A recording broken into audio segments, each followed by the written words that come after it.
Hello, I'm the Nostalgia Critic. I remember it so you don't have to.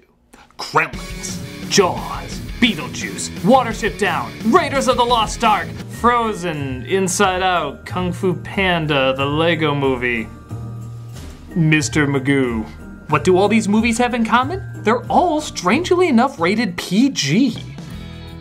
At least, that's what the Always Logical Motion Picture Association of America says.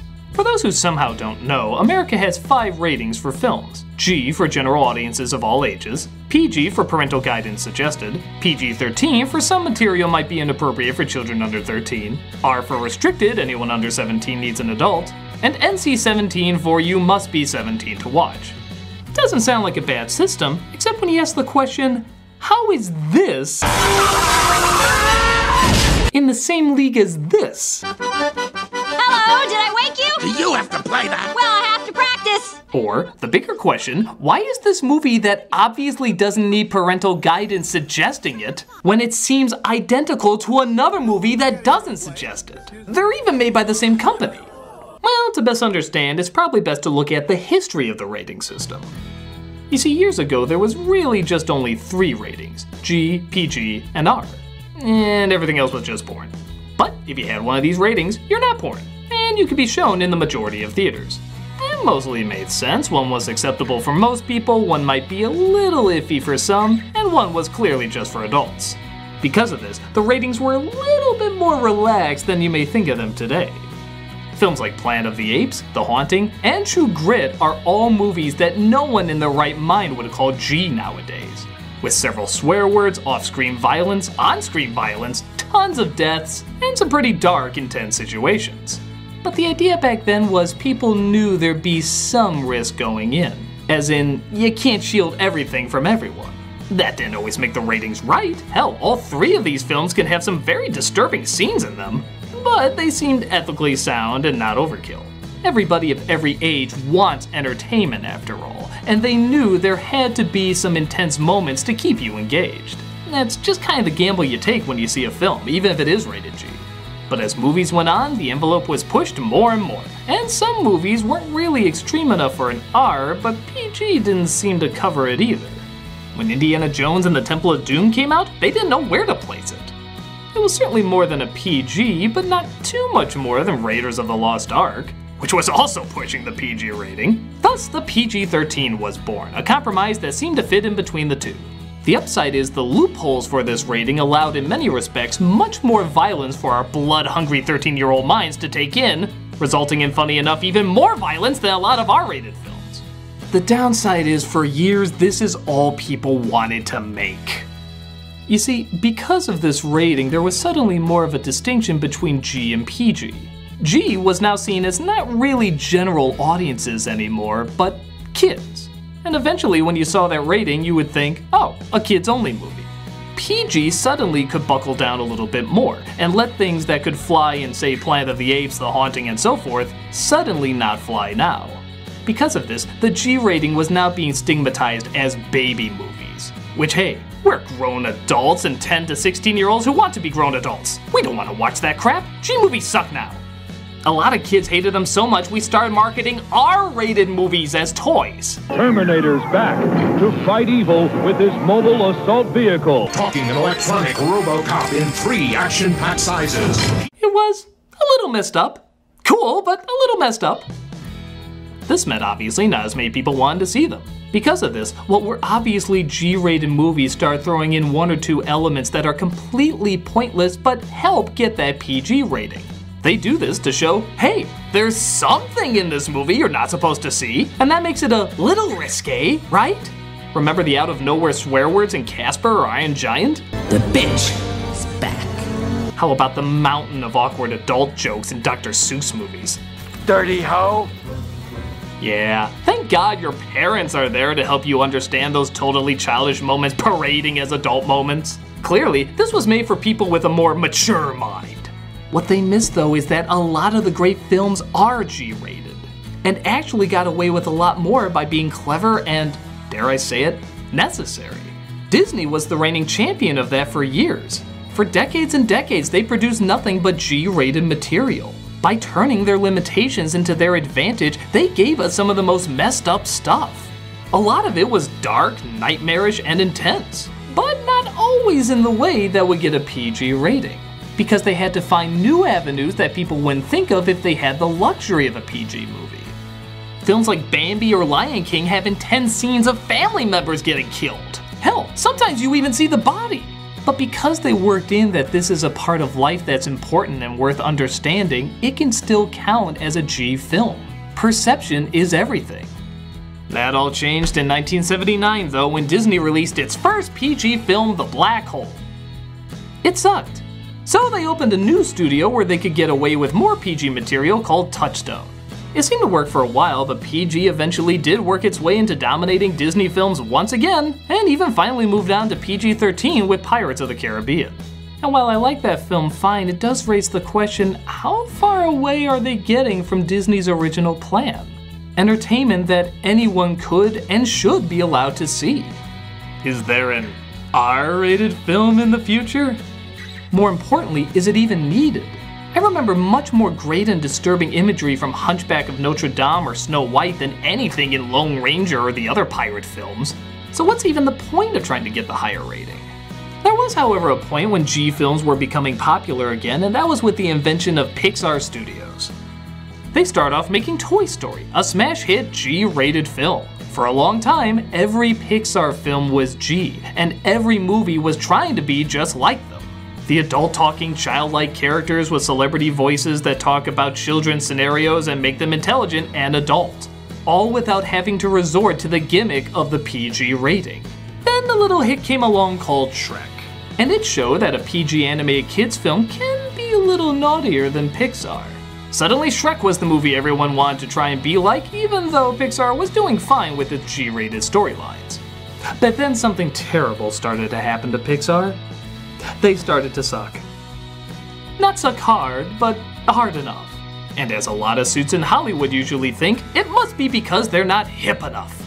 Yeah, let's throw a P in front of that G for, I don't know, an innuendo, some scary imagery.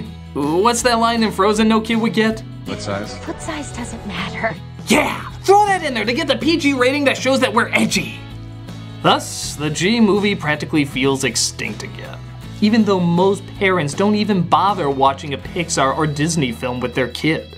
At least, not for parental guidance. It feels like they just put it on there so if you want to complain about something stupid, they could just point and say, well, there's the PG warning. Resulting in unneeded adult scenes that only last a second to prove that a movie is somehow naughty or edgy when really it's nothing of the sort. Sometimes it can even work in the other direction. Tim Burton's Alice in Wonderland has eyes stabbed and plucked out, heads floating in water with people climbing on them, and even a pretty graphic decapitation scene. It only got a PG rating when this is borderline R. Dark Knight wanted to hit that ever-marketable PG-13 rating, so they cut corners by showing nobody drinking, very few swear words, and little to no sex, which balanced out all the shit ton of super intense violence and even gory imagery. In fact, movies like Hunger Games and other PG-13 films actually have more violence in them than most R-rated movies now. But as long as they don't show too much blood or say a curse word, it's okay to see children slaughtered? This is no surprise though, as the rating system for some time has been incredibly inconsistent and, what's the word I'm looking for? Insane! For example, the F word could be used once in PG movies for years. You'll notice them snuck into films like Spaceballs and Beetlejuice that got a PG rating. Now this changed recently to PG-13 and it has to be used when not talking about sex. So when Wolverine drops the F-bomb in 2 X-Men movies putting complete and total attention on it, but if he said it one more time or used it talking about sex, only the 17-year-old mind can understand that. South Park made a great mockery of a similar rule, declaring that if over 400 swear words are used in your film, it'll get an NC-17 rating, which most theaters won't play.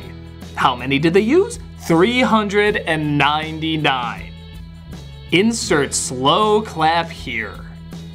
Thank God they didn't use that one more swear, or else that would have been too much. Oh, by the way, it's totally okay that you show a gigantic clitoris and make that part of the story, but if they said one more swear word, that would have been too far. Actually, a lot of things involving sex in the rating system don't make any sense. Now, don't get me wrong, I think sex should be taught at the right time and very delicately. But by age 13, I think most kids have an understanding of what it is, as well as the responsibilities that come with it. Now, I'm not saying they practice those responsibilities, but they know what they are. Yet the number of times you show people humping can make the difference between an R and an NC-17. Things like 3 humps would get it an R, but 4 would get an NC-17. Why? Nudity is something that has to be blocked out a lot, even though you can say the F word once and show children getting slaughtered and faces getting burned up. Oh, but God help you if there's a nipple in there! Something everybody has. On top of that, the way the ratings are done are bizarre too. If you check out the movie appropriately titled This Film Is Not Yet Rated, they go into the details about how you can't see the people who are rating it, nor know their identity, nor reference past films that got a different rating even if your film does the exact same thing. All of that is bonkers. Bottom line, the rating system has been and continues to be incredibly outdated, and even kind of meaningless. In this age of the internet where any information can be found at any time, children, teens, and adults are learning more and faster than they ever have in the past. The rating system needs to reflect that. Now, don't get me wrong, I know it's all subjective. One kid can watch the G-rated Snow White and be fine, another can watch it and get nightmares. It's never going to be a perfect system, nor should it be. It's art, it should be subjective. But the rating should reflect our current environment and be more consistent. Why is Drag Me to Hell an over-the-top gore fest PG-13 but Love is Strange where a gay couple kiss rated R? Yeah, there's nothing else in this movie except a gay couple kissing and sleeping in bed, totally clothed. That was deemed more inappropriate than this. It makes no sense in our current environment. I guess it's easy to say things have either gotten too inconsiderate or things have gotten too PC, but the fact is, they're both right. None of it makes any sense from any angle. It's a different world now, and the rating system is changing, but not in a way that reflects it. I know these aren't law and a lot of younger people can still sneak into R-rated films and such, and I also know there will always be loopholes and everything, but if the idea is to help guide people to what will culturally be accepted to the mass public, this current system doesn't really do that. This should be G, this should be R, and both should be glad that they're a G and an R. The secret to cinematic success isn't the rating, it's making a good film. Toy Story was a hit despite it being a G-rated kids film. Deadpool was a hit despite it being an R-rated superhero flick. How did they do that? What was the secret? They were good! Changes need to happen on both sides. We need a system that makes more sense, and we need studios that can stand by their movies, not their ratings. Because if someone is honestly gonna tell me a parent should be present when watching Mr. Magoo, I think everybody's trust needs to be brought into focus. Because that should obviously be an NC-17. That shouldn't be shown anywhere. I'm the Nostalgia Critic. I remember it so you don't have to.